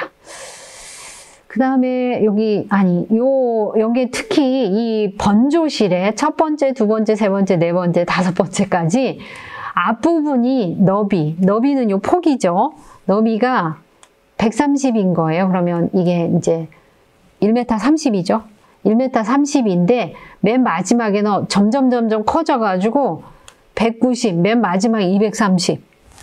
거의 2배 가까이 벌어졌죠. 그래서 앞이 좁고 뒤로 점점 가면서 벌어지는 그런 형태를 하고 있고, 벌어지면 벌어질수록 폭이 넓어지니까 이 불찬 기둥도 6개에서 7개로 이렇게 많아지는 그런 구조를 보이고 있습니다. 그리고 가마의 길이, 이 길이도 이렇게 첫 번째 120에서 나중에 220으로. 그러면 앞칸이 작고 뒤가 크다는 거죠. 용적으로 계산하면 굉장히 차이가 있죠. 그러면 이런 현상은 왜 일어날까? 근데 앞에서 청자가마, 분청사기 가마는 그냥 한 칸짜리였잖아요. 불이 쑥 빠지는, 쑥 올라가는 그런 구조인데, 백자가마는 어떠냐면 아궁이에서부터 불턱을 넘어갈 때 그 다음에 칸과 칸 부분에 이 구조물이 생겼잖아요. 그래서 앞부분에 에너지를 형성이 되면 뒤로 가면 갈수록 이 에너지를 가둘 수 있는 여러 구조물이 생기면서 에너지가 점점 커지는 게 아닐까. 열과 압력에 의한 에너지겠죠. 그래서 뒤로 가면 갈수록 많은 자기를 번주할 수 있는 그런 구조를 보여주는 것이 아닐까. 이런 수치들이. 물론 이런 구조의 가마를 지어서 제가 지금 말씀드린 것이 정말 100% 맞는가라는 것을 증명하는 과정은 아직은 이루어지지 않았습니다만, 이런 수치들은 아마도 제가 설명드린 이런 것을 반영하고 있지 않을까, 그렇게 논리적인 유추를 해볼 수가 있습니다. 이 노근리 백자가마도 앞에 보신 하구합리하고 그릇의 형태, 그러니까 특별히 말씀드렸죠. 사발이라고 하는 거에 이렇게 요 부분에 꺾임이 있고, 그 다음에 접시 같은 경우 여기서 그냥 쑥 올라가서 여기서 딱 쓰는 그런 형태인데, 요 접시의 이 발의 형태, 요 접시의 형태, 이런 것들이 앞에 보신 하구합리하고 거의 차이가 없어요. 그래서 이 17세기 요때에 이런 가마들이 지방에 많아서 민수용으로 다 공급이 됐다고 볼 수가 있겠습니다. 노근리 백자가마에서 앞에 하구합리에서 본 거랑 거의 비슷한 수준의 아주 단촐한 그런 철화백자를 제작하고 있습니다. 그런데 이런 철화백자를 제작한 거는 전체 제작량에서 얼마나 많냐, 그거는 뭐 수치로 말씀드리긴 굉장히 어려워요. 왜냐하면 지금 남아있는 것들은 번조가 끝났을 때 번조에서 실패한 폐기물들만 남아있기 때문에 성공적으로 얼마나 많이 이 철화백자가 구워졌는지는 수량으로 제시하기가 좀 어렵습니다. 그렇지만 전체 양 중에 그렇게 많은 수량을 차지하지는 않는 것으로 그렇게 보고 있습니다. 그런가 하면 동음리 백자가마 같은 경우는 지금 앞에 자료들 이외에 특별히 이렇게 앞에 하구암리와 노근리는 철사 안료로 툭툭 하듯이 장식을 한 경우이고, 여기에는 유약에다가 저 검은 갈색 내지는 검은색이 나는 유약 자체를 만들어서 흑유자기를 제작했다는 차이가 있습니다. 그래서 음성의 동음리 가마에 아주 개성 있는 흑유자기 병들을 지금 몇 점 보고 계십니다.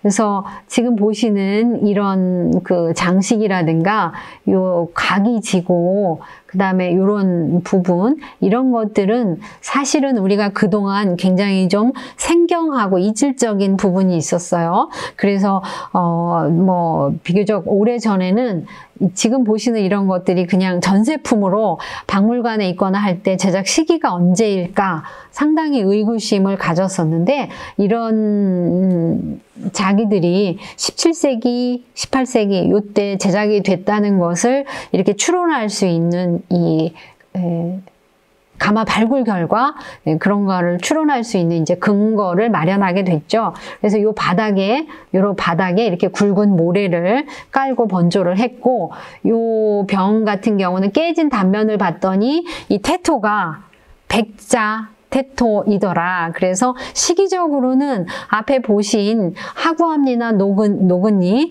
이런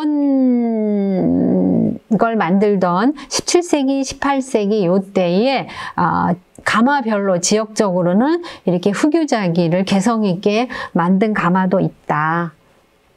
이렇습니다. 그 다음에 이제 충주 구룡리 백자 가마입니다. 여기에서는 이제 이 범위가 넓어서 1지구, 2지구 이렇게 발굴하시는 분들이 구분을 했고요. 도기가마 2개, 그 다음에 19세기 후반에 백자 폐기장, 백자 가마, 수비공 이런 것들이 확인이 됐습니다. 근데 여기서 주목되는 게 이 수비공이라는 것이죠. 7개나 확인이 됐습니다. 그런데 이 수비공의 규모가 어떠냐? 지름이 2m에서 2.8m, 3m에 가까우니까 굉장히 크죠. 깊이도 1m 안팎인 거예요. 굉장히 큰 이런 수비공의 규모는 청자가마나 분청사기 가마에서는 이렇게 큰 수비공들이 확인이 안 됩니다. 일부 확인이 되는 데가 분청사기 가마에서 있기는 합니다만 그 크기들이 상대적으로 굉장히 작습니다. 그래서 이 수비공, 인상적인 수비공을 항공 촬영을 한 자료를 통해서 보고 계십니다. 아까 말씀드린 것처럼 이게 2m에서 3m 가까이 되고, 요 깊이가 1m 안팎이 되는, 그리고 요 바닥에 이 백토의 흔적으로 보이는 하얀 물질들이 있어서, 이게 이제 백토는 1차 점토인데 청자 태토와 달리 그 여러 수비 과정을 거칩니다. 그래서 그런 태토를 정제하는 그런 작업 과정을 유추할 수 있는 매우 중요한 자료들이라고 할 수 있습니다. 거기서 제작된 백자들입니다. 사발에 해당하는 거, 우리가 대접이라는 거에 해당되는 거, 그러니까 이건 뒤집은 그런 부분들이고요. 일부 코발트 안료로 아까 노근리나 하구암리 같은 데서 철사 안료로 툭툭 하듯이 여기는 이제 19세기 후반이 되니까 코발트 안료, 산화 코발트 안료로 저렇게 아주 단촐하지만 장식을 하고 있습니다. 이 코발트 안료 같은 경우는 조선에서는 이 코발트의 원료 자체가 생산이 되지 않기 때문에 중국에서 다 수입을 하죠. 그래서 조선 전기 또는 18세기, 19세기 전반까지 이 청화백자는 지역에서 거의 제작이 되지 않았습니다. 물론 조선 후기에 와서 군포 삼본동 이런 데서 아주 단촐한 청화백자가 제작된 사례가 있기는 하지만 대부분은 지방에서 청화백자 제작이 이루어지지 않다가 19세기 후반, 19세기 말 이때 와서 지금 보시는 이런 수준의 청화백자를 지방에서도 제작하기 시작을 합니다. 역시 그런 시대적인 흐름을 충청 지역의 가마도 반영하고 있는 사례라고 할 수가 있습니다. 그 다음에 이제 마지막으로 충주 미륵리 백자가마를 살펴보도록 하겠습니다. 충북대학교 박물관에서 1994년에 발굴을 했습니다. 그래서 가마가 여러 기가 있었는데요. 그 중에 1, 2, 4호를 가마를 발굴 조사를 했고, 현재 충주 미륵리 그 지역에 가면 1호, 4호 가마를 이렇게 복원을 해놨습니다. 그래서 이 보호막을 씌워놔서 가마의 형태를 지금도 볼 수 있는 아주 좋은 자료로 남아 있습니다. 그리고 이 중에 1호 가마는 폐기된 4호 가모하고 이렇게 중첩이 돼 있어요. 그래서 4호 가마 위에 1호 가마가 축조가 됐기 때문에 4호 가마가 먼저 유업을 하고, 그 이후에 그 가마가 폐기가 돼서 그 위에다가 1호 가마를 축조한 그런 복잡한 양상을 띠고 있습니다. 그래서 이 4호 가마는 1910년대에 일본 근대식 가마로 벽돌 구조를 갖고 있습니다. 그래서 이따 이 뒤에 이 자세한 자료를 보도록 하겠습니다. 여기 일부 이제 17세기 앞에서 설명드린 하구암리나 노근이나 뭐 이런 시기하고 같은 시기로 보이는 백자 가마가 일부 확인이 돼서 이 가마의 존재가 이렇게 있습니다. 그래서 이 가마의 존재가 있고, 역시 동일한 그런 양식의 백자를 제작한 게 있고, 그다음에 이 미륵리 가마가 주목되는 것은 19세기 말 20세기 초에 근대기로 이어지는 시기의 요업 양상, 이런 것을 좀 반영하고 있어서 이렇게 자세히 적어봤습니다. 가마가 계단식 구조를 보이고 있어요. 앞에는 확실한 계단이 없었잖아요. 근데 이제 이 시기에 오니까 계단식이고, 연실이라고 하는 거는 뭐냐면 청자나 분청사기 가마가 길쭉해도 한 칸이잖아요. 그러면 그거는 뭐냐면 불을 떼고 가마 칸이 있는 하나의 가마 방을 의미하는 거예요.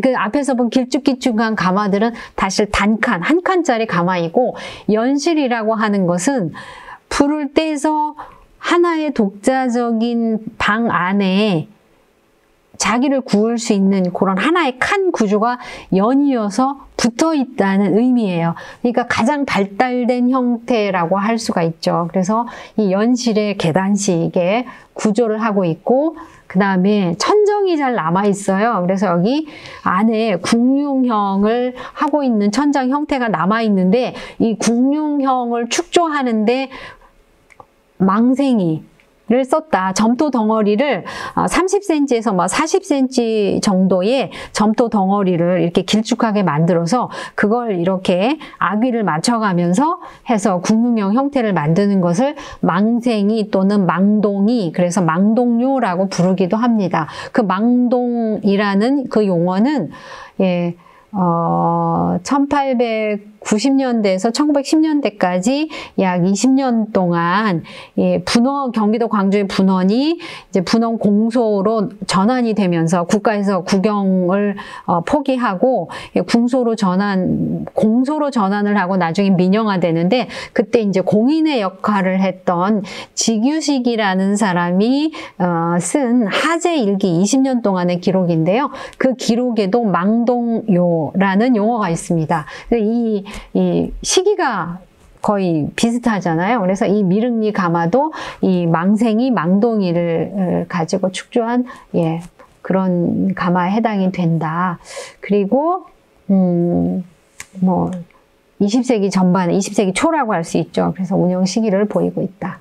그래서 지금 보시는 것처럼 여기 1호 가마가 이 위쪽에 있고, 그 옆에 일부 이렇게 중첩이 돼 있어요. 일부. 그래서 여기에 이 4호 가마가 일본식 계단 구조를 보이고 있는 가마입니다. 그리고 여기 보면 확실한 벽돌을 사용을 했잖아요. 그리고 이전에 없던 요런 그 구조물들이 있습니다. 이런 것들이 이전에 없던, 그리고 여기 보면 요 부분에서 완전히 계단을 이루고 있죠. 칸에서 칸으로 옮겨가는데, 그래서 이 가마의 구조를 보면 여기가 아궁이고 가마는 이렇게 진행이 됩니다. 그래서 연실료의 형태를 하고 있지만 앞부분에서 이렇게 뒤로 가면서 예, 요 맨 끝에 이렇게 넓게 형성이 되어 있고요. 사진으로 보면 앞에서 말씀드렸던 요 확실한 벽돌의 예, 형태가 이렇게 나타나고 있습니다. 그런데 이 6번조실이라는데 아마 여기쯤 해당이 될 텐데요. 예, 여기쯤 해당이 될 텐데 6번조실이라는 데는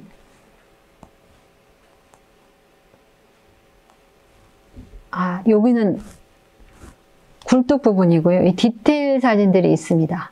이 6번조실에 요 부분에 이렇게 볼록 솟아 있잖아요.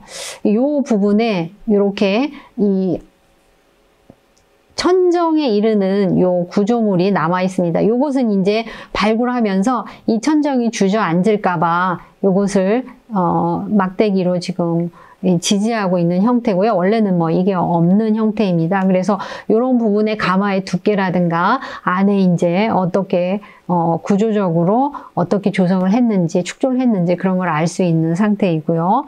그 다음에 여기에 굴뚝 부분인데 이 연기가 한 번에 빠져나가지 않고 이렇게 갈래로 이렇게 갈라져서 이렇게 고르게 빠져나갈 수 있는 요 구멍 장치들이 있습니다. 그것을 요 뒷부분에서 바라본 게 바로 요 부분입니다. 그래서 요 구멍으로 연기가 빠져나오고 있고 요 부분이 요거에 해당이 됩니다. 그래서 이런 구조를 갖고 있습니다. 그 2호 백자가마 여기 있네요. 요게 이제 구조물에 이렇게 천정으로 올라가는 데인데 여기 보면 이렇게 기둥 불창 구멍들이 여러 개가 형성이 돼 있어서 이것은 이전에 그 청자가마하고 분청사기 가마에 없던 그런 상태이고 앞에 하구암리나 이런 시기의 가마들보다 더 구조적으로 발달된 이런 형태입니다. 가마 구조가 이렇게 변하는 것은 열을 최대한 효율적으로 활용을 해서 그 안에서 구워낼 수 있는 자기의 양을 극대화하는 거죠. 그래서 뭐냐면 효율을 극대화하는 거죠. 효용성을. 그런 형태로 이제 발전을 했습니다. 그리고 여기 아까 일본식 일본의 영향을 받아서 20세기 초에 해당이 되는 그런 단서를 주는 이전에 없던 이런 구조물들이 확인이 됐습니다. 충주 미륵리 가마에서 제작한 것은 아까 그 충주 구룡리에서처럼 이렇게 단촐한 형태의 이거는 이제 청화 안료로 이렇게 제작을 한 사례들이 있고 그 다음에 여기 보면 요거는 뒤에 이제 칼라 사진을 하나 준비했는데요.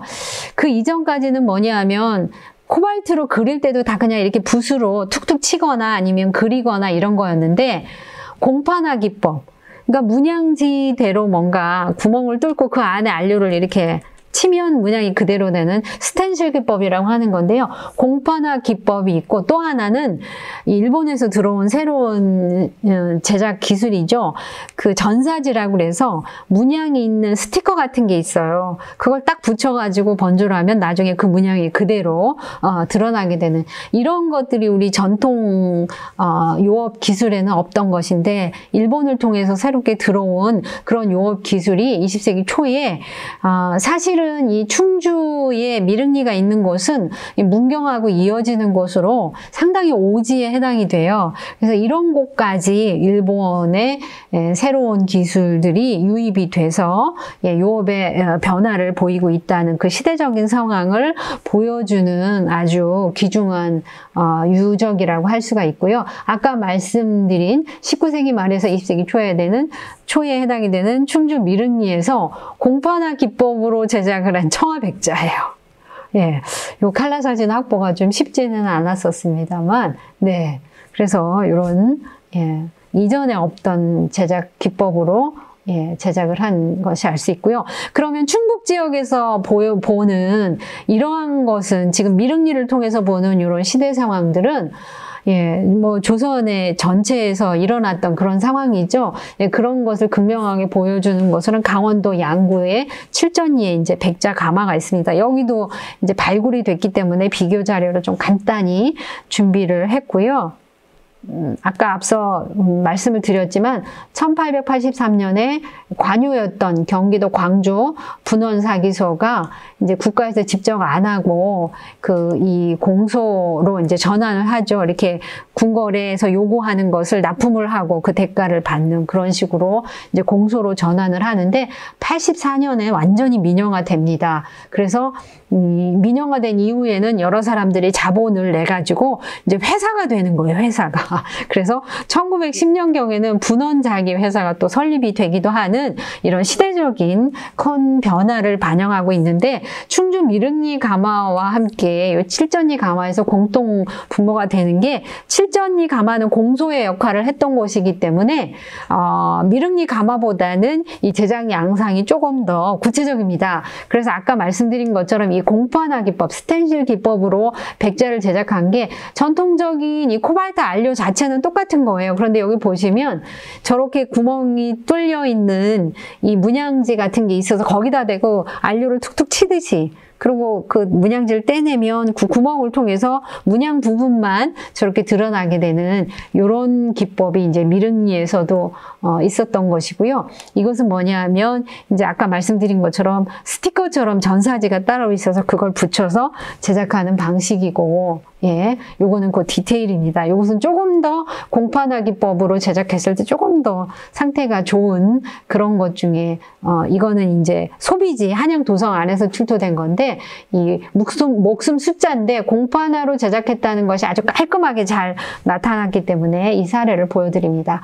그런가 하면 이전에 없던 이 녹색 이런 것은 아마 크롬하고 일부 바륨이 섞였을 수도 있는데 아무튼 뭐 그런 새로운 이전에 없던 안료로 저렇게 녹색이 등장하는 이런 것이 19세기 말 20세기 초에 일본의 영향을 통해서 새로운 제작 기술이 등장을 했고 그 중에 공통 분모가 있는 것이 충주 미륵리이기도 하다. 충주 미륵리 같은 경우는 가마 구조 안에서도 그런 것이 확인이 됐다.